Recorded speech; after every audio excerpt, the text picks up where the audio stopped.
Şizofreniya xəstəsi şizofreniya olduğunu bilirmi və yaxud da bundan əvvəldən qorxa bilərmi? Bəzi xəstələr mənə deyirlər ki, mən qorxuram ki, məndə şizofreniya var və yaxud da ki, özlərində şizofreniyanın əlamətlərini axtarıb tapırlar, ondan sonrasında da bundan qorxmağa başlayırlar ki, şizofreniya olaram gələcəkdə.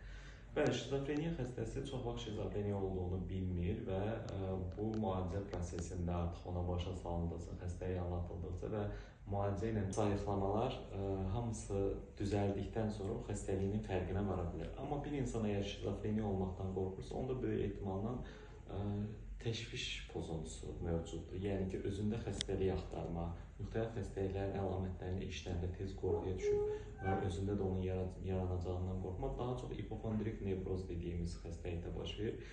Bəzən OKB xəstələrində də OKB əlamətlərini şizofreniya xəstəliyinin əlamətlərindən qatışdıra bilirlər. Burada da şizofreniya xəstəliyindən bahs edilmir. Yenə də təşviş pozuntusu bir növ olan OKB